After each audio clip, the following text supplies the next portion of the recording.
ilaha illallah Muhammadur Rasulullah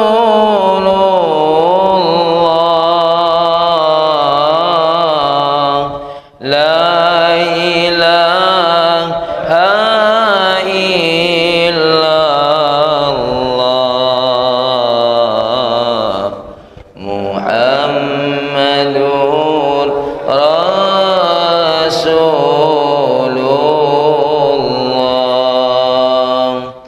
Astaghfirullah Rabbal baraya Astaghfirullah minal khataya Astaghfirullah Rabbal baraya Astaghfirullah minal khataya Rabbi zidni ilman nafi'an ووافقني عملا مقبولا ووهب لي رزقا واسعا وتوب علي توبة نصوحا وتوب علي توبة نصوحا Assalamualaikum warahmatullahi wabarakatuh. Alhamdulillah, segala puji bagi Allah ala kulli ni'matih, atas setiap nikmatnya, baik yang kita rasakan langsung nikmatnya atau yang kita mungkin tidak rasakan langsung nikmatnya. Kalau menurut Pak Ari, apa nikmat yang tidak dirasakan secara langsung? Itu langsung, ya. Bisa melihat langsung, bisa mendengar langsung, ya. Apa? Kebaikan yang tentu asarnya atau jejaknya tidak dirasakan langsung, baik sama tetangga tentu tidak langsung. Contoh yang tidak langsung, dosa yang kita lakukan mestinya kan punya efek buruk tuh. Sama Allah ditunda efek buruknya, bahkan bisa jadi dihilangkan karena kita bertobat kepada Allah. Itu nikmat secara tidak. Di dalam kitab Daqaiqul Akhbar, kalau Mang Wak Pendi berbuat dosa sebelum 7 jam sudah bertobat, belum dicatat oleh Allah. Menyadari itu dosa, segera bertobat, memperbaiki, belum dicatat. Maksudnya belum dicatat jadi laporan, baru sekedar menjadi apa? Catatan sebuah amal ibadah. Ibarat kata tuh belum dibawa lah dicoret. Nah, itu nikmat secara tidak langsung. Jadi kita banyak muji kepada Allah karena ada nikmat yang secara langsung kita rasakan, ada nikmat yang secara tidak langsung kita rasakan, ya. Dan sejatinya nikmat yang tidak langsung kita rasakan itu lebih banyak, ya. Doa orang lain buat kita, ya. Kita tidak pernah terpikir ada orang berdoa buat kita, ya. Ada orang-orang tuh yang berdoa baik buat kita dan tidak terasa doanya, Masya Allah. Sehingga nikmat-nikmat ini, ya kadang-kadang sering kita nafikan. Makanya yang kemarin saya sampaikan, Berapa banyak orang yang sering berkeluh kepada Allah, doanya tidak mengeluhkan sesuatu yang belum dikabulkan oleh Allah. Padahal ketika Allah tidak langsung menghukumnya atas dosa-dosanya, itu sudah luar biasa. Makanya kalau orang paham tentang hadis Nabi, kalau dia berdoa, 3 bentuk ijabah Allah. 1, doa yang ijabah yang sesuai dengan permintaan. Sesuai dengan apa? Permintaan. Bahkan waktunya sesuai dengan permintaan. Pak Ari, ya Allah, bulan depan anak aku nak bayar SPP. Ya. Kabul sebelum bulan, sebelum tanggalnya, lah ada rezekinya. Itu sesuai dengan kehendak. Artinya waktunya sesuai dengan kehendak. Ya. Atau yang kedua, Allah kabulkan sesuatu yang pas untuk dirinya. Ya. Pas. Apa yang menjadi keperluannya, pas apa yang menjadi waktu keperluannya. Contoh, dia minta mobil, tapi bagi Allah ini tidak pas, tidak cocok. Ya. Allah ganti yang lain, berangkat haji. Nah, itu lebih pas. Ya, minta mobil dapatnya haji. Ya. Minta mobil dapatnya haji. Ini yang lebih pas untuk kau, bukan mobil. Ya. Itu makanya ini kalau orang paham ini, masya Allah. Ini baru yang terakhir apa? Tidak kabul di dunia, tapi kabulnya di akhirat. Sebenarnya ini yang paling afdal. Kenapa? Nanti di akhirat berapa banyak orang yang mendapatkan sesuatu di luar duga. Bahkan dia minta hidup lagi di dunia, dia minta apa yang dia minta di dunia jangan dikabulkan oleh Allah. Diganti kalau nanti di akhirat. Ya. Kenapa? Karena hidup di dunia ini pendek nian sebenarnya. Ini ada cerita sedikit. Ya. Ini sebelum masuk isi ceramah ini baru muqaddimah, alhamdulillah. Ya. Ada cerita nih salah Tuhan. Di zaman Nabi Nuh ada wanita nangis. Ditemuin Nabi Nuh. Kenapa kau nangis? Anak aku meninggal. Sudah berapa lama dia hidup di dunia ini? 300 tahun. Nangis, anaknya meninggal di usia 300 tahun. Nabi Nuh tertawa. Wahai bunda, wahai wanita, nanti ada satu zaman yang umatnya hidup cuma 60 tahun. Ah, 60 tahun, uji ibunya. Uji perempuan yang nangis tadi. Saya punya anak meninggal di usia 300 tahun aja merasa sebentar sekali, saya sedih. Di zaman Nabi siapa? Nabi Nuh. Ya. Terus apa kata wanita tadi? Bagaimana umat zaman itu? Apakah sibuk maksiat? Oh, maksiatnya banyak niat. Mulai dari azan subuh sampai azan subuh lagi isinya maksiat toh. Dengar azan marah. Merebut tak tahu diri, lagi banyak gawe lah berdosa. Ya. Hasan pula azannya kurang bernada, lah berdosa pula. Allahu Akbar. Oh, itu ciri khas Hasan. Tak apa-apa deh. Ya. Nah, bermaksiat, apa kata wanita tadi? Aku kalau punya usia cuma 60 tahun tidak sempat aku bermaksiat. Itu zamannya Nabi Nuh, ibu-ibu. Nanya pula perempuan ini tadi lagi nangis si anak-anak. Mereka cinta dunia enggak? Apa kata jawabanmu? Sangat cinta dunia, bahkan lebih mencintai daripada akhirat. Ya Allah, umur sependek itu sibuk mencintai dunia. Oh, bayangkanlah. Nah, inilah umat kita nih. Ya, umurlah pendek, maksiat tak berhenti, cinta dunianya melebihi jumlah umur. Ngumpulin harta ini kalau dikumpuli melebihi jumlah umur.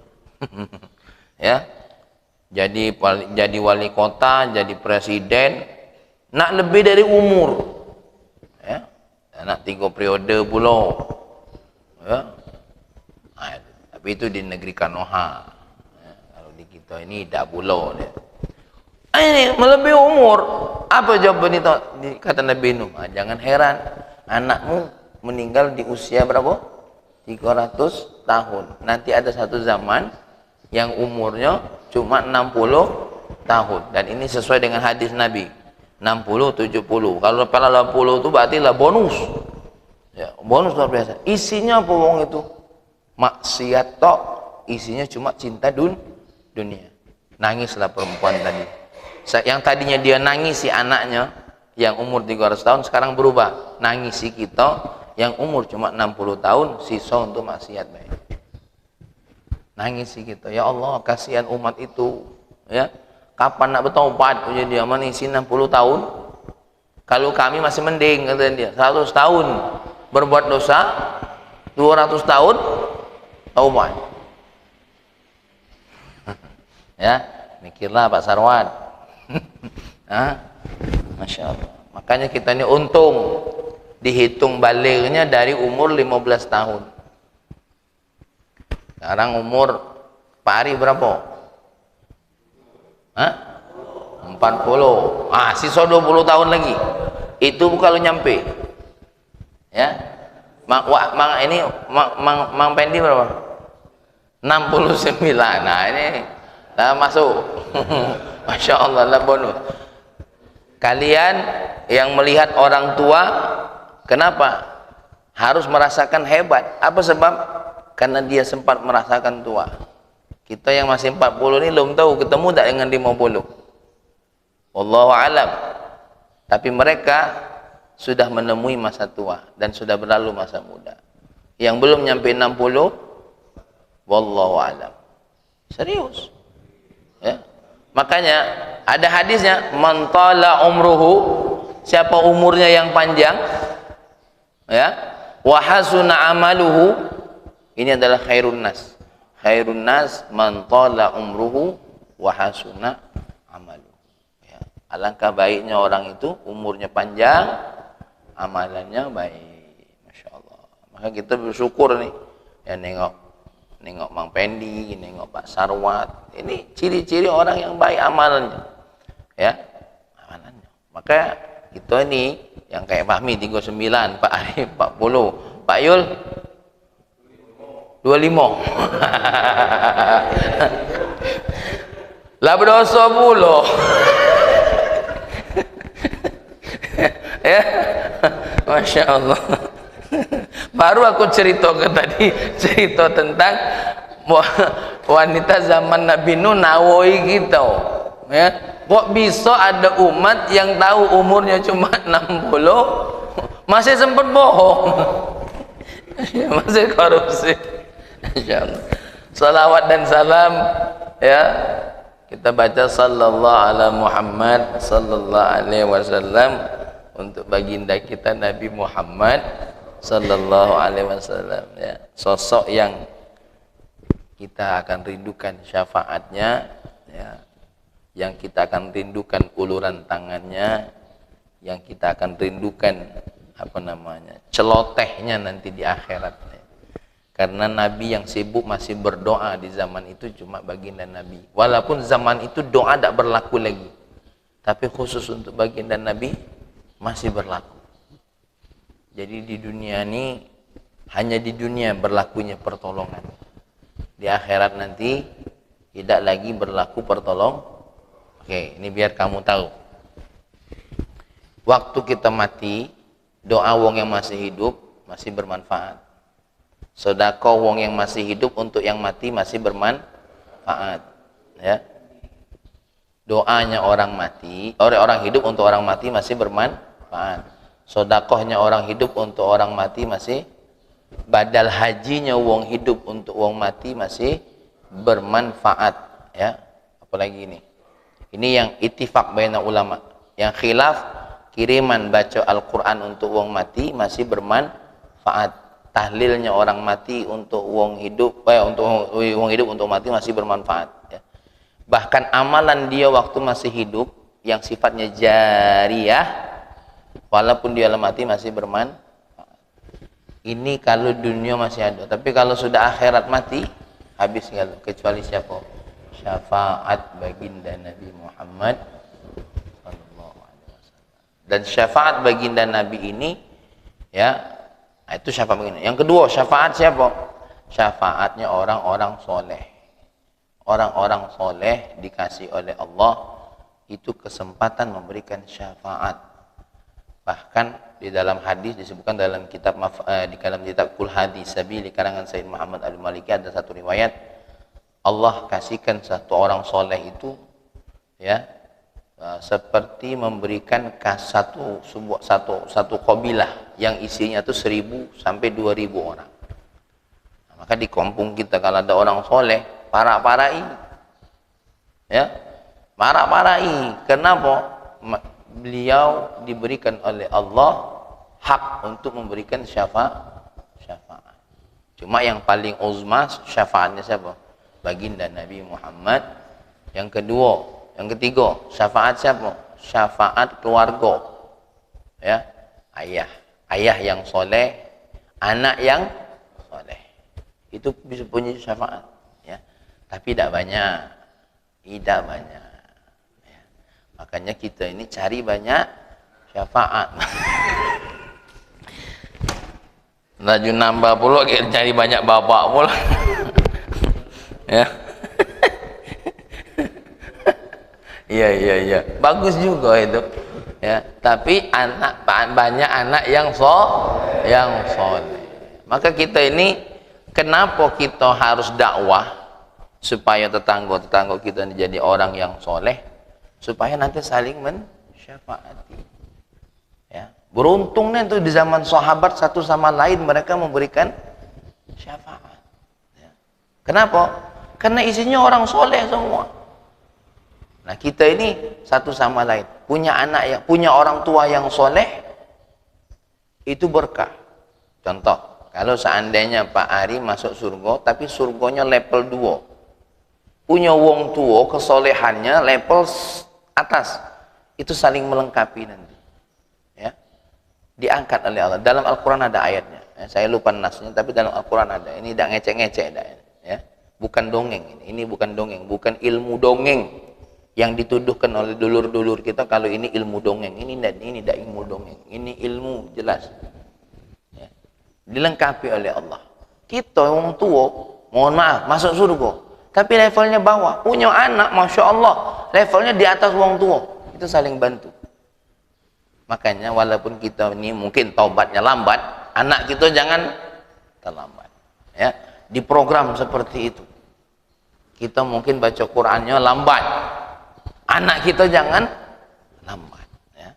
Begitulah kira-kira. Nah, yang pengen baca Quran nih ada Ustadz Eko nih, ada sertifikat mengajar Al-Quran. Baik. Nah, ya begitu juga kepada keluarga baginda Nabi dan sahabatnya. Nah, kajian kita yang berikutnya adalah terkait dengan hikmah yang ke-17. Apa bunyinya? Bismillahirrahmanirrahim.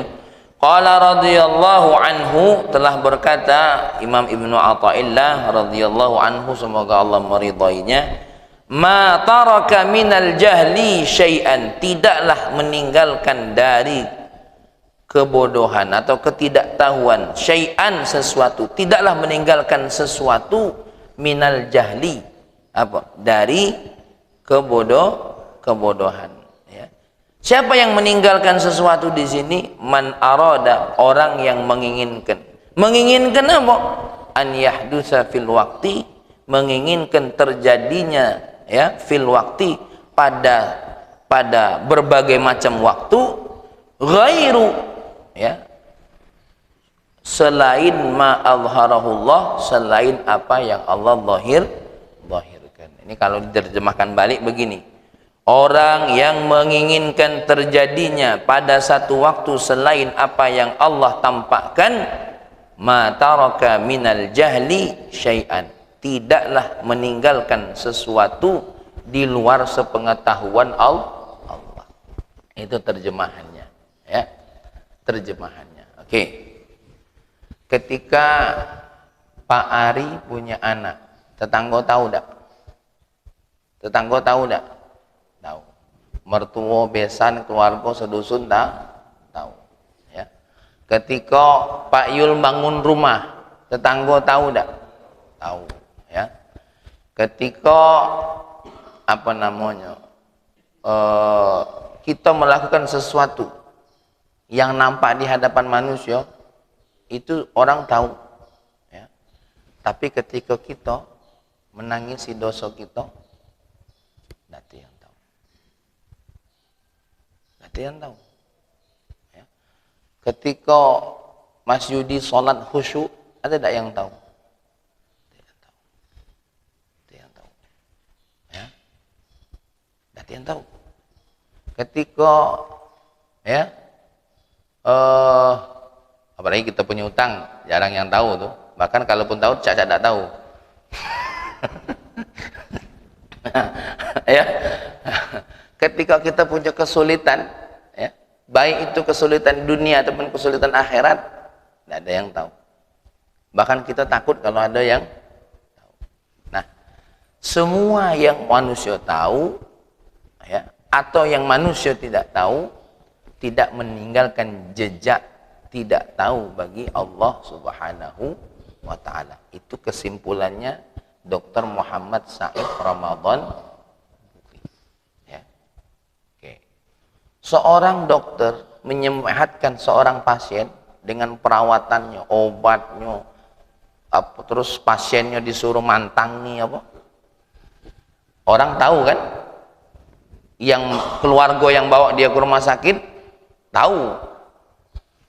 Tapi ada seseorang yang berdoa untuk si pasien tadi, tidak tahu. Bahkan bisa jadi yang menyembuhkan bukan obat tadi, doa.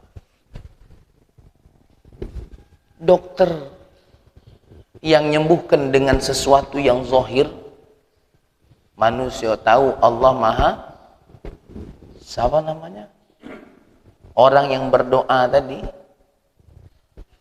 hanya Allah yang tahu, walaupun orang lain tidak tahu. Nah, kita jangan kecewa ketika ada orang tidak tahu apa yang kita buat. Karena syarat untuk diterima oleh Allah tidak harus ada yang tahu. Tidak harus ada yang tahu. Ada orang yang Masya Allah atas pertolongan kita dimudahkan oleh Allah. Dia tidak tahu, bahkan mungkin tidak berterima kasih sama kita. Tidak apa-apa. Tapi Allah Maha tahu. Allah syakur. Allah syakur. Apa makna syakur? Allah itu paling pandai membalas kebaikan seorang hamba. Ya. Maka kita tidak boleh punya prinsip, idem lah, kita berbuat apa-apa, wong tidak tahu juga. Ini tidak boleh. Ya. Ini tidak boleh. Ini rangkuman dari apa yang disampaikan oleh Dr. Muhammad Said Ramadan Buti. Karena kalau aku panjangkan analogi beliau, ya, nanti banyak waktu kita. Maka manusia ini, ya, manusia ini dalam perbuatannya kita jangan remehkan. Bahkan di dalam oleh kata Dr. Muhammad Said Ramadan Buti, apa namanya? Jangan meremehkan satu majelis yang kalau menurut kita majelis ini nampaknya tidak berbuat apa-apa untuk keselamatan negeri. Ada satu ulama di situ, gaweannya setiap minggu rutinan ngajak wong sholawatan. Ayo sholawatan, kita baca berzanji, baca sejarah baginda Nabi, diajak sholawatan. Ya Rabbi salli ala Muhammad, Ya Rabbi salli alaihi wasallim. Ya. Ada yang orang tuh pekerjaannya ketengokannya bangun jembatan, masang sering, biar kita tidak banjir, sering diperbagusi, saluran banyu dibagusi, sumur-sumur apa, sungai-sungai dibagusi. Masya Allah. Ya. Ketika tidak banjir, apa juga pendek? Wah, hebatnya ini pemimpin kita ini, ya. Tidak banjir ini kita ini, Masya Allah, ini saluran bagus segala macam. Padahal, ya, Berapa banyak yang saluran banyunya bagus, sungai-sungainya tertib, dan ini pernah terjadi di Jepang. Kurang apa teknologi Jepang, banjir tetap melanda. Ya, banjir tetap. Ada satu daerah yang mohon maaf, ya Allah, kalau ditengok sering tuh isinya, ya wadah pop-mie, kulit duren, ya, tidak aman bae wong happy, ya, tidak berbaju, tidak masuk angin, ya, aduh itu. Nah, ini kadang-kadang karena ada satu majelis yang majelis itu simpel. Ini seperti majelis kita ini. Majelis kita ini tidak ribuan. Tidak pula memerlukan banyak kopi ini. Tapi majelis ini tidak boleh kita remehkan. Kenapa? Dalam pantauan Allah Subhanahu wa ta'ala. Karena bisa jadi satu majelis yang kecil ini menyelamatkan sekian banyak ancaman Allah, azab Allah. Iya, jangan diremehkan. Ya. Cerita nyata di Aceh, makam Habib Abu Bakar bin Husain Balfaqih. Ketika ada tsunami, terbelah tsunami itu tidak menghantam makam. Ingat, kita berbicara bukan kehebatan makam, tapi kehebatan Allah yang Allah berikan kepada yang ada di dalam makom. Betapa hebatnya amal solehnya, walaupun lah meninggal dunia, kok masih makomnya dilindung. Nah, apa yang terjadi, Wak Pendi? Beberapa orang yang di sekitar makom masuk makom, di tengah air yang besar selamat. Ya tadi namanya makom kecil, tidak bisa nyelamati wong banyak. Ya, dan yang lain tidak terpikir nak duduk di situ. Tidak terpikir nak duduk di situ. Yang lain nengok terbelah. Nah, ini yang uji aku tadi. Orang selamat dibukakan oleh Allah pintu keselamatannya. Belum masuk di situ. Nah, itu juga bagi ujian yang duduk di makom tadi. Bisa jadi makin bersyukur kepada Allah, bisa jadi ya musyrik. Tapi ketika dia juga meyakini kehebatan ini karena izin Allah, tidak jadi musyrik. Karena apa? Sesuatu yang ada dalam dirinya tidak nampak. Nah, ini makna ma taraka minal jahli syai'an man arada an yahdutha fil waqti ghairu ma azharahu Allah. Ya, ghairu ma azharahu Allah. Ya, sebagai contoh lagi, apa ini? Ya, dokter Topan bisa jadi dokter nih karena apa kira-kira? Karena sekolah. Itu yang kelihatan kan? Yang kelihatan begitu kan? Kelihatan sekolah, belajar, ya enggak? Tapi apa yang tidak kelihatan? Hah? Apa yang tidak kelihatannya? Dia baik sama dosennya. Jangan diremehkan ketika kita baik sama dosen, berakhlak dengan dosen. Jangan-jangan disinilah pintu yang menjadi pandangan Allah Subhanahu wa ta'ala. Bisa jadi doa tetanggonya, ada tetanggonya doa, ya Allah kasihannya nengok Topan nih. Mungkin waktu itu ya aku berdoa, ya Allah mudah-mudahan anak ini jadi anak yang sukses, baik. Itu doa.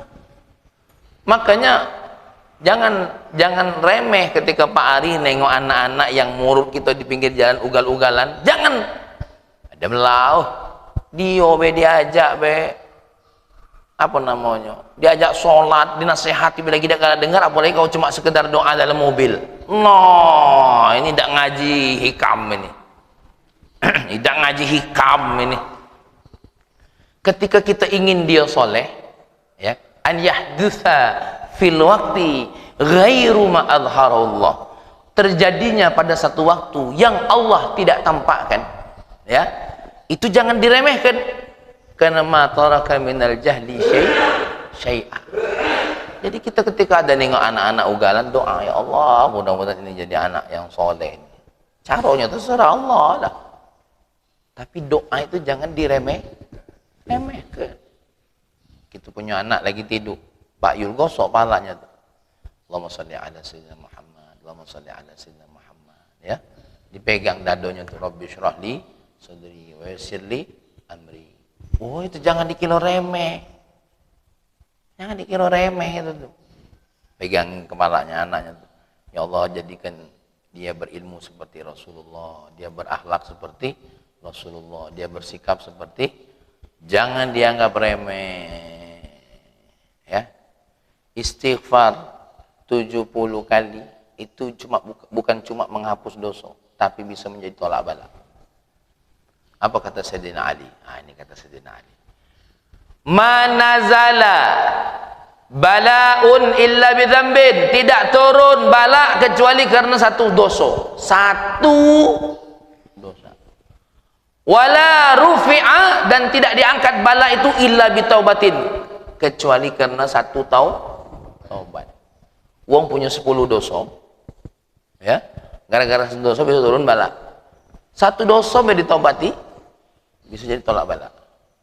Aku ni nak taubat yang mana dulu ya Allah? Taubatlah dulu, mana yang kau taubat? Punya 10 dosa, mana dulu nak taubat? Mulailah sikok-sikok. Sikok-sikok bala hidup hilang. Melawan wong tua, maling manggo tetangga. Ya, apa lagi? Jahat sama bini, sikok-sikok dimulai. Kenapa? Balak satu persatu akan diangkat oleh Allah. Ya, apa faedahnya istighfar? Astaghfirullahalazim. Di mana letak ngapusi dosanya? Letak ngapusi dosanya ketika punya 3 makna. 1, menyesal dari dosa yang dilakukan. Yang kedua, meninggalkan dosa yang dilakukan. Yang ketiga, tekad untuk tidak balik. Kalau balik lagi, taubat lagi. Sampai berapa kali? Berkali-kali. Yang penting jangan sampai ada kata-kata sombong, ya, atau kata-kata putus asa. Dan yang terakhir, masih ada kesempatan, ya, masih ada. Amalah di gor-gor sini. Ya Allah, aku taubat. Ladak sambut lagi di malaikat lambat, meluat taubat. Ya. Seperti taubatnya Fir'aun. Nah, ya ini saya ringkas dari apa namanya, ya. Maka kata Dr. Muhammad Said Ramadan Buti, ya, apa namanya, jangan kita remehkan. Terus yang kedua kata Dr. Muhammad Said Ramadan Buti, kata beliau, ya, jangan engkau menilai pekerjaan seseorang yang bernilai duniawi tidak bernilai ukhrawi di sisi Allah. Ya. Ada orang yang Masya Allah, hari-hari ini orang ini kayaknya nampaknya kerjaannya duniawi toh. Ya. Mengali ini gawenya di pengadilan, ya. Nampaknya, ya. Wak Pendi ini gawenya duduk di teras, apa yang ditengok kita tidak tengok, tidak tahu, ya kan? Ada yang gaweannya, kita tidak usahkan lacak itu. Ada yang gaweannya cuma goyang-goyang kursi, duit datang. Ada yang segala macam digoyang, duit dan datang-datang. Kipas digoyang nyati, masih baik kurang. Mesin jahit digayun, tetap baik tidak. Becak dia mau, dikais tetap baik. Cangkul tangan dia, tetap baik rezeki. Ini ada yang, Assalamualaikum Pak, duitlah ditransfer ya. Aduh yang itu aduh. Apa yang digoyang wong ini, kita bingung. Ya, aduh. Nah, oke lah, ini contoh baik. Nah, yang di akhirat ini jangan dikira orang-orang yang kerjaannya nampaknya duniawi di sisi Allah tidak ada nilai ukhrawi. Jangan dikira. Jangan dikira orang yang sibuk di mana? Di kebun sawit, dikira kita apa? Wah, wong ini duniawi ini. Jangan dikira kita nengok wong yang pakai seragam apa? Pegawai negeri. Wah, ini wong atik nilai akhiratnya. Jangan dikira wong yang di anggota DPR itu apa? Ndak katik nilai akhirat. Jangan dikira itu. Jangan dikira yang pakai sarung, wah ini akhirat terus ini. Tidak, siapa tahu buntu wong itu. Sibuk pakai sarung gulu kilir di masjid, apa kamu? Aku ini bukan nak sholat, ndak digawean. Pedagang, pengangguran dalam gang.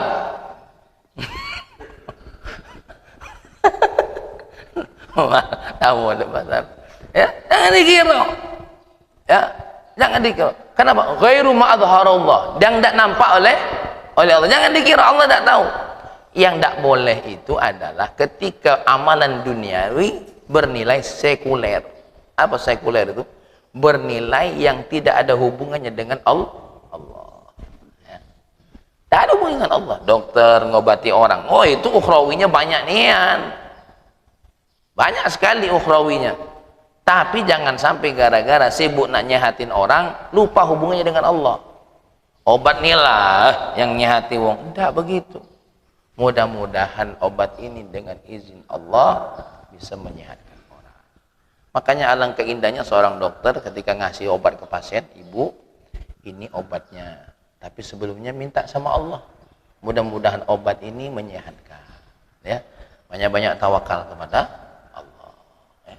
Ketika dia bertani, selain dia berdoa, hal yang wajib dijaga. Kalau dia perempuan, aurat tertutup.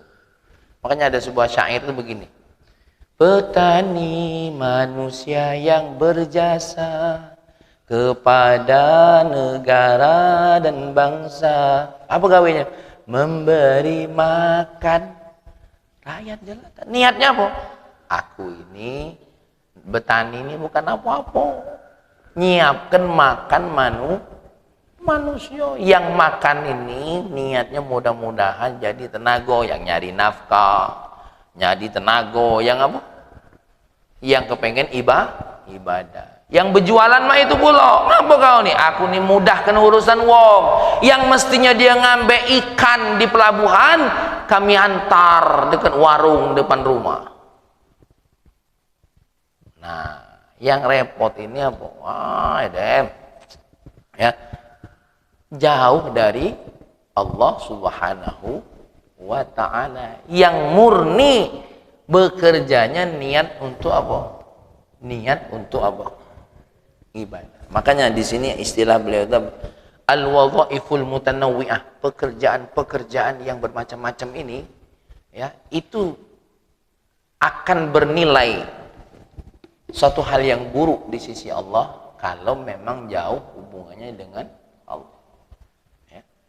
Yang bekerja pengacara seperti Mang Ali, aku bukan membela orang yang salah, tidak. Tapi hak-hak orang salah itu bagaimana tetap terjaga. Karena orang yang salah itu tidak bisa ditolak kesalahannya. Tapi hak-haknya itu yang perlu dijaga. Itu niatnya, ya, niatnya, ya. Karena apa namanya, hukum pengacara itu dalam Islam sudah sepakat kalau membela yang zalim, apa mbak, membela yang zalim dosa. Tapi kalau membela hak-hak yang zalim tidak dosa. Ada bagian-bagiannya. Jadi wartawan memberitakan yang benar diberitakan. Bukan yang mencari rating. Aku sengaja nih Ustaz buat judul saya itu biar ratingnya masuk. Nah, ya. Biar ratingnya masuk. Ini judul, ada seorang Ustaz Soekarno membantu jando. Contoh nih, nganter bantuan untuk jando. Ya, bikin framing judul, ya. Ustaz Soekarno, ya, Ustaz Soekarno mendatangi seorang janda. Ada tanda tanyanya ujungnya. Wah, bininya macam pasti kaget itu kan. Apa kan ndak laki ku aja, balik jak palang pintu. Ndak maco isinya. Padahal isinya itu apa? Ustaz Soekarno seorang ustadz yang sosialis, ya, sangat membantu masyarakat. rumah-rumah janda didatangi khusus janda. Ya yang didatangkan kan bukan cuma janda, cuma diambil satu poin. Sama lah Cak Pak Ari, tolong cari masjid ngapa nak kemek, udah so lah nyari masjid nyari kemek di masjid, padahal tujuannya bukan kemana masjid, ke WC masjid, tapi wartawan beritanya apa ya, Pak Ari mengencingi masjid. Nah, itu kan lain. Ini bahaya. Nah, niatkan ya, niatkan yang jadi mohon maaf penjaga malam, satpam atau apapun. Contoh, siapa yang dijago? Aku menjaga anak-anak santri yang mereka menuntut ilmu jauh dari orang tua supaya mereka nyaman ibadahnya, belajarnya. Wah, ukhrawi galau isinya tua pendi. Kalau memang diniatkan ukhrawi. Ini tidak nampak ghairu ma azharahullah. Jadi makna ghairu ma azharahullah itu banyak ya. Ini yang ghairu ma azharahullah tadi satu, amalan orang lain buat kita. Yang kedua, amalan wong lain bernilai duniawi atau ukhrawi. Nah, kita tidak boleh menghukumnya. Tidak boleh menghukumnya. Wah, wong itu nyari dunia baik. Bang Israfil sibuk kemana-mana nawarin propertinya. Ayo. Kapan dia nawari tentang akhirat? Wah. Tapi niat Bang Israfil apa? Aku bangun rumah nih Ustaz, yang murah-murah. Terutama yang baru nikah, punya rumah. Nah ini nak cicilannya ada. Itu diniat-niatin yang seperti itu, masya Allah. Apalagi niat Ustaz, aku ini sengaja nih bangun rumah ini supaya apa? Banyak orang ini kecewa dengan para pembangun rumah ini. Sengaja kita bangun rumah yang memuaskan, ya, membahagiakan suami dan istri. Aku tempelin kalau jimat di setiap sudut rumah. Nah, lain lagi model. Ayo, masya Allah. Belum tentu juga yang nampaknya ukhrawi seperti saya ini dakwah. Niatnya isinya apa? Dunia. Belum tentu. Apa yang engkau lakukan, yang nampak ataupun yang tidak nampak, ma taraka minal jahli syai'a. Tidak lepas dari sepengetahuan Allah. Walaupun kita tidak tahu. Walaupun kamu tidak tahu, walaupun orang lain tidak tahu. Seperti yang kita ceritakan kemarin. Ada yang mesen lonte, mesen pelacur di zaman Murad 4, ya kan? Yang kita ceritai waktu itu. Nah ini ada satu cerita. Saya lupa cuma tokoh seorang ulama sufi. Jadi dia ngetes muridnya. Ini ngetes muridnya. Kira-kira dia ini cinta pandangan manusia atau tidak? Sini. Nah, taruhlah Ustadz Soekarno ngetes muridnya Mas Yudi. Oh, Ustadz Soekarno. Yudi, sini. Siap guruku. Gimana kamu? Alhamdulillah Kiai, saya ini masya Allah dakwanya sudah mulai diterima, ya, dakwanya sudah mulai diterima. Oh, masya Allah. Ya sudah. Tolong belikan saya minuman keras sebanyak 8 kerat. Aduh, belikan baik. Aduh, beratlah di hati Mas Yudi kan. Belikan tahu untuk apa kita tidak tahu. Ini duit belikan minuman kerat. 1 kerat, berapa kerat? Beli. Beli itu saking Mas Yudi takut. Ya, pakai kerudung. Ya, ya, beli itu. Takut-takutan beli, ya. Besok manggilnya lagi. Kau beli lagi minuman keras. Waduh. Akhirnya sampai masyarakat nengok, yang toko kan mulai nanya, nah nih Syekh Yudi. Nah dari satu toko tadi terdengar berita. Ya, masyarakat kan lain ceritanya. Pak Yudi lah minuman. Ngapa?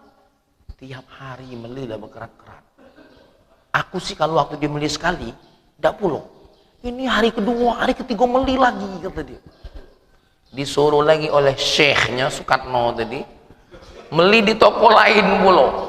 Woi, bener nian, beli pula di toko aku. Wah, tersebarlah berita Syekh Yudi ini tukang mabuk. Akhirnya wong protes. Tutup majelis Yudi, tutup. Demo. Ya, wah muridnya nangis segala macam, ya, segala macam, ya, nangis segala macam. Dia dalam hatinya mulai tuh diuji kan, nyalai gurunya lah segala macam. Padahal gurunya cuma nak nengok. Dia takut tak kehilangan pandangan manusia. Makanya kalau punya guru jangan main-main, tidak mudah. Jadi kalau seorang dokter topan, Ustaz aku nak baiat, jangan main-main, dikerjoi oleh gurunya. Dikerjoi. Ya, dikerjoi oleh guru. Makanya lama ngaji-ngaji mak ini beda dikerjoi. Serius apa ini? Kalau sudah ngaji tasawuf kita nak baiat dengan guru, dikerjoi. Jangan main-main. Itu diantaranya salah satu dipermalukan, nak dites ini muridnya nih. Bagaimana itijah dia dengan manusia itu berat tak dia ninggalkannya? Diuji oleh Allah. Ya. Akhirnya dia nangis segala macam. Ya guru sadar. Akhirnya ditolong juga oleh gurunya. Bapak-bapak, ibu-ibu, dia ini tidak mabuk. Aku yang nyuruh dia beli minuman. Dia satu botol pun tak minum. Dibuka oleh syekh tadi, tengok nak. Ini minuman yang dibeli masih ada. Masya Allah. Ya. Akhirnya apa? Saya sedang mendidik Haji Soekarno tadi, Syekh Soekarno tadi. Saya sedang mendidik murid saya bagaimana itijah dia dengan manusia. Ternyata dia ternangis-nangis dengan itijah manusia yang hilang dari dirinya. Tapi saya belum tahu bagaimana dia hilang dengan itijah Allah Subhanahu wa ta'ala. Karena kita akan dites selalu dengan sesuatu hal yang tidak nampak. Tidak nampak. Dan biasanya jalan spiritual ini berlaku terutama bagi siapapun yang dakwai ini, ya, yang dakwai ini. Makanya Imam Hasan Al-Basri ketika ditanya, ya murai, ahli riya, datang Imam Hasan Al-Basri kepada ibu yang nyaci tadi. Terima kasih ibu yang telah mengingatkan saya. Wah, kalau kita lain, kau tahu apa? Ngomong aku riya, kau itu yang riya, nah itu kita.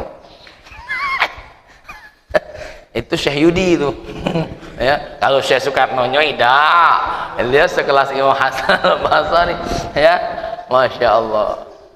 Kan dan guru itu, ya, guru itu akan menguji sesuai dengan apa yang dia tengok dalam hati muridnya. Maka yang namanya para ulama yang darajatnya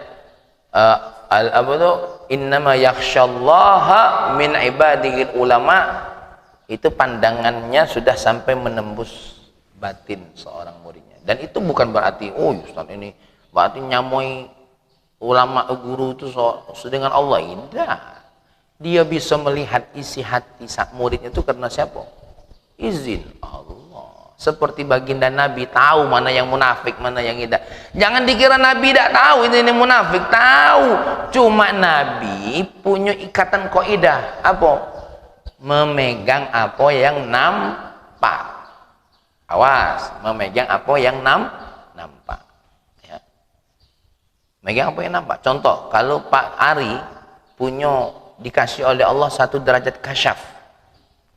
Ya, waktu di sini hilang kipas angin, Pak Ari tahu yang maling itu Pak Yul.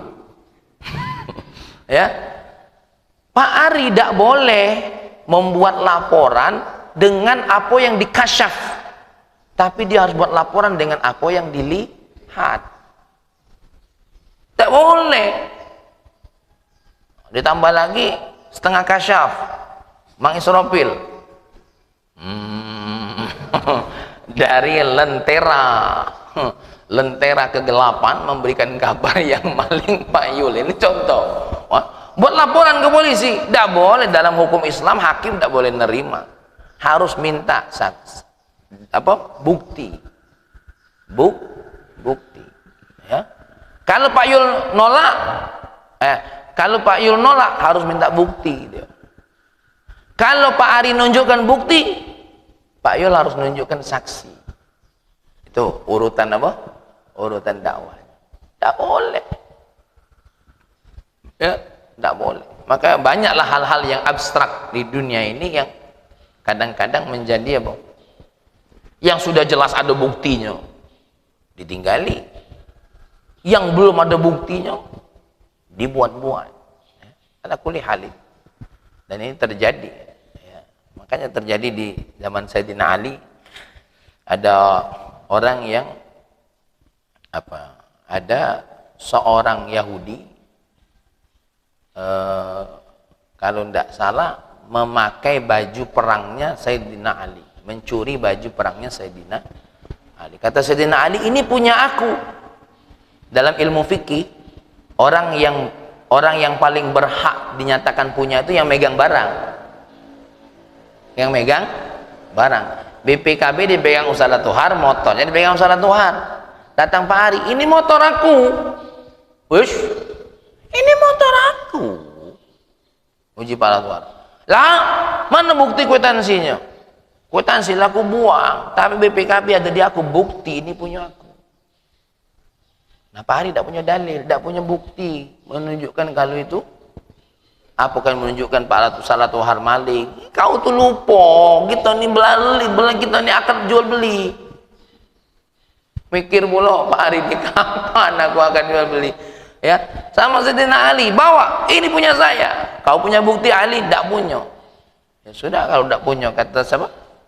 Kata si Sayyidina Ali, oke lah, kau tidak punya tidak apa-apa. Kau lah hakim yang memberikan putusan. Tidak cak apa-apa. Nah, Yahudi nengok. Walaupun Sayyidina Ali Amirul Mukminin, tetap dibelakannya aku, berlaku hukum ketentuan apa? Pengadilan. Akhirnya ngakulah Yahudi. Bener aku yang maling baju ini. Nah, itu. Ya ala kulli halin. Ya, tapi ingat, apa yang tidak nampak di dunia di sisi Allah, nampak nanti. Tidak di akhirat, tidak di dunia, di akhirat. Tunggu saja. Nah, jadi ini, ya. Nah, jadi ini ada dua makna, ya. Jadi yang berikutnya, kita yang pertama tadi apa? Berapa banyak orang yang berbuat sesuatu untuk kita tapi tidak nampak. Berapa banyak orang yang nampaknya tidak baik buat kita, yang nampaknya dia berbuat duniawi, tapi nampaknya di sisi Allah apa? Dia juga berbuat ukhrawi. Baru yang ketiga tadi apa? Berapa banyak duniawi yang kita buat, ya, duniawi yang kita buat, tapi mengandung nilai ukhrawi. Yang penting duniawi yang kita buat ini menjadi mazra'atul amal. Apa mazra'atul amal itu? Ladang amalan. Ladang amalan. Ladang amalan. Ada wong ini mijit di kaki kita lagi, ya. Mijit di kaki kita. Itu jangan ditengok mijitnya. Ketika dia berdoa dengan mijit di kaki kita, itu punya faedah banyak, ya, dalam diri umat, dalam diri seseorang. Kenapa? Ketika dia mijit dengan penuh kasih sayang, ketika dia mijit penuh dengan penghormatan, itu di sisi Allah semuanya punya penilaian. Nah, ini sebagai contoh yang saya sudah sering kasihkan contoh. Ini cerita Sayyid Muhammad Alwi Al-Maliki. Aku tidak galak kamu undang kalau nginepnya di hotel murah-murah. Kira-kira kalau Pak Yul dengar ulama kayak gini, apalah kira-kira? Ulama apa ini? Cinta dunia. Aku udah galak. Aku nak cari hotel yang paling mahal. Ya, ini ada seorang guru namanya Said Muhammad. Muridnya banyak di Indonesia. Sibuk muridnya nyari hotel yang mahal. Terus ini mahal enggak? Ini mahal. Paling mahal tidak. Minta yang paling mahal. Cari paling mahal. Ya. Sudah masuk, apa katanya? Aku minta tikar. Ya Habib, ini sudah ada kasur enak. Anda minta tikar. Kenapa?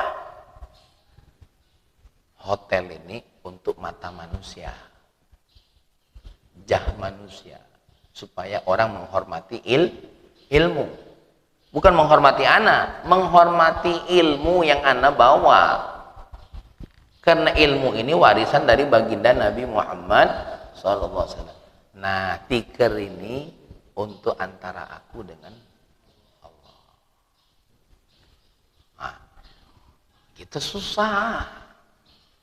Ya. Kalau kita depan wong caknya kudel nian. Di belakang wong, wah kendak banyak. Ya. Itu terbalik. Dia menampakkan sesuatu yang buat orang benci, tapi di belakang melakukan sesuatu yang contoh lagi, Said Muhammad Al-Maliki. Satu hari lagi menjelang tidur, terpikir kepengen nasi biryani. Nasi biryani, Pak, nasi lemak nih.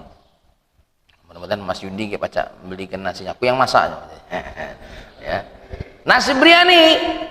Ya, nasi, Masya Allah, daging kambing, bla bla bla bla. Mau. Tidak lama datang. Datang nasi biryani beberapa nampan. Ya. Beberapa nampan. Terus gurunya nanya, "Apa kau bawa ini?" Tidak tahu, tadi pas di jalan aku terpikir nak beli nasi biryani untuk dirimu, wahai guruku. Tahu guru. Apa bersamaan?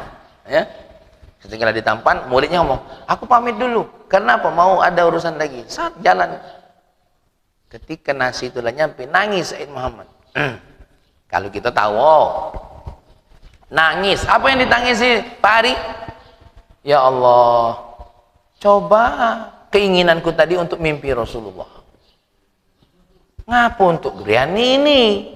Kalaulah untuk nasi biryani engkau kabulkan, coba tadi keinginan aku untuk mimpi Rasulullah. Akhirnya Pak, dicicipnya sedikit santrinya. Ini yang senang santrinya. Yang sedih beliau. Terpikir. Nah itulah orang-orang yang Masya Allah merasakan Allah tahu galau isi hatinya. Padahal baru terdetik. Nah orang-orang yang tahu kalau isinya itu hati-hati dia. Hati-hati. Contoh para guru, ya ngeri dia nyumpai muridnya. Mati kau. Kenapa? Dia tahu, Allah Maha tahu. Ya, dia Maha tahu. Makanya ada seorang orang tua, ini jadi pelajaran untuk Pak Yul. Ada orang tua dibisiki oleh syaitan satu hari ngintip anaknya di pondok ngaji sama Syekh Abdul Qadir Al-Jailani. Pas nengok yang namanya santri itu kan paling seneng nunggu makanan sisa gurunya. Gurunya tidak ada nyuruh makan nih bekasnya, Pak. Dia tidak, cuma santri ini berebut. Ya, wong banyak minum sisa sedikit be, direbut. Ini ditengoknya anaknya ini berebutan nasi sama, tapi wong tuanya punya pandangan beda. Oh, anak aku makan nasi bekas saja. Beda. Padahal anaknya ini lagi berebut apa yang dimakan oleh Syekh Abdul Qadir Jailani ini, gitu loh. Bukan berarti tidak dikasih makan, berebut. Datang wong tuanya. Apa katanya? Syekh Abdul Qadir Jailani, kau sungguh tega, kata dia. Masa ngasih anak aku makan bekas? Anaknya bingung. Apa mak aku nih? Mamu. Ya, kau ngasih makan nasi bekas. Ya. Akhirnya apa? Ceritanya Syekh Abdul Qadir Jailani ya makan ayam. Ayamnya habis sama Syekh Abdul Qadir. Sisanya dimakani, yang nasi-nasi tadi dimakan. Kata Syekh Abdul Qadir Jailani, dikerjoi lagi wong tuanya. Nah, yang tulang-tulang ayam tadi, ini bukan dongeng Pak Ari, ini cerita nyata. Ya. Tulang ayam tadi dikumpuli, jadi ayam lagi. Apa di Syekh Abdul Qadir? Anak kamu baru boleh makan ayam kalau sudah bisa cairi. Waduh. Tapi tetap namanya sudah marah. Ya. Tak, bawa anak balik. Sambil di jalan balik itu ditanya oleh mana? Kau ngaji apa, Be? Aku ngaji hadis. Berapa hadis kau hafal? 1, 2, 3, 4, 5. Terus apa lagi? Ditanya-tanya apa uji anak, uji maknya. Ya Allah, nah anak banyak yang kau pelajari. Nak. Balik lagi. Ya Syekh Abdul Qadir Jailani, ana minta maaf. Ana minta tolong. Ana sudah tanya-tanya anak-anak, ternyata di sini dia ngaji benar-benar belajar banyak ilmu yang didapat. Anak kepengen balikkan lagi anak-anak ke sini. Apa kata Syekh Abdul Qadir Jailani? Mohon maaf, ilmu anakmu sudah terhijab karena sifatmu sendiri. Jangan remehkan perkara yang kecil itu, jangan remehkan. Allah Maha tahu. Ya, contoh cak kita, Be. Pak Zul punya acara, yang salah panitia, tapi yang disalahi tuan rumah. Salah itu. Ya, jangan, tidak boleh. Siapa baik kita ini? Ya, siapa baik? Contoh di rumah sakit, mungkin yang salah cuma siapa? Si Bahlul ini, kurang ajar, nggak jelek ke nama rumah sakit. Belum tentu yang punya rumah sakit berniat yang sama. Yang Bahlul, yang mungkin tidak nerima bonus nih, dia marah, jadi merajuk. Yang kena rajukannya pasien. Ya, Pak ini tolong Pak, ini orang tua saya ini pimpunya lepas. Biarlah, waktunya mati. Ternyata agak sedikit ngaji tasawuf tapi agak salah. Itu lepas karena izin Allah. Ya, ala kulli halin, kita akan lanjut besok ya. Ini ringkasan apa yang disampaikan oleh Dr. Muhammad Said Ramadan Putih. Nanti besok kita akan lebih menyentuh kepada makna yang mendalam dari apa yang disampaikan oleh Syekh Ahmad Zarruq ya. Karena yang Syekh Ahmad Zarruq ini ada punya poin-poin tersendiri yang agak lebih mendalam daripada sekedar contoh apa yang disampaikan oleh Dr. Said Muhammad Ramadan Putih. Ya, yang jelas beliau pengen nyampaikan sama kita, kata Dr. Muhammad Said Ramadan Putih, Qul in kana aba'ukum wa abna'ukum wa ikhwanukum wa azwajukum wa ashiratukum wa amwalun iqtaraftumuha wa tijaratun takshawna kasadaha wa masakinu tardawna ahabba ilaikum minallahi wa rasulihi wa jihadin fi sabili fatarabbasu hatta ya'ti Allah bi amri wallahu la yahdil qaumal fasikin. Katakan Muhammad, kalau ayahmu, anak-anakmu, saudara-saudaramu, istrimu, keluargamu, harta yang engkau harta yang amwalun taraftumuha, harta yang kau jadikan sarana dosa, perdagangan yang engkau takuti kerugiannya, rumah-rumah yang engkau cintai, itu lebih engkau cintai daripada Allah dan Rasulnya dan jihad fisabilillah, tunggu saja akan datang apa? Ketentuan Allah Subhanahu. Artinya kita ini boleh mencintai sesuatu selain Allah, tapi jangan melebihi apa? Dari Allah Subhanahu. Cintai pekerjaanmu, tapi Allah perintahnya lebih kau cintai. Masa kau mentaati atasan, Allah tidak ditaati? Ya. Seperti saya pernah ceramah di polisi, disuruh bosnya tegak berhari-hari di jalanan, lapangan, siap, suruh sholat cuma 5 menit, tidak siap, push up sampai ratusan kali, tidak mengalir, siap, puasa, tidak, ditabok oleh bosnya, pak, siap, tapi diperintahkan oleh Allah untuk air wudhu, tidak siap. Ya. Jadi cintai apa yang Allah kasih sebagai bentuk syukur kepada Allah, tapi utamanya adalah cintai Allah Subhanahu wa ta'ala. Allahumma salli wa sallim ala sayyidina Muhammad wa ala. Ya Allah ya Rahman ya Karim, ajarkan kepada kami ya Allah untuk mengetahui apapun kebaikan orang yang kami tidak ketahui ya Allah. Kalaupun kami tidak tahu ya Allah, jangan jadikan kami orang yang sok tahu sehingga menilai sesuatu yang kami tidak tahu ya Allah. Engkaulah yang maha tahu atas segala yang kami tidak ketahui ya Allah. Ya Allah ya Rahman ya Karim, apa yang orang lain tidak tahu dari kami ya Allah, ya, jadikan saja tidak tahu, biarlah engkau saja yang maha tahu ya Allah. Karena yang paling penting engkau yang tahu tentang apa yang kami lakukan ya Allah. Ya Allah ya Rahman ya Karim, kalau memang ada orang yang harus tahu apa yang kami lakukan, maka tampakkan yang baik-baik ya Allah, jangan tampakkan yang buruk-buruk ya Allah. Ya Rahman ya Karim, kalau mereka tahu apa yang tidak baik dari diri kami ya Allah, engkau yang maha mampu untuk melupakan dari pikiran mereka ya Allah, dan untuk menutupinya ya Allah. Tutuplah aib yang orang lain tidak tahu sampai nanti di akhirat, agar tidak ada yang tahu ya Allah. Rabbana hab lana min azwajina wa dhurriyyatina qurrata a'yun waj'alna lil muttaqina imama. Rabbana atina fid dunya hasanah fil akhirati hasanah wa qina adzabannar. Walhamdulillahi rabbil alamin. Demikian wallahu alam. Assalamualaikum warahmatullahi wabarakatuh.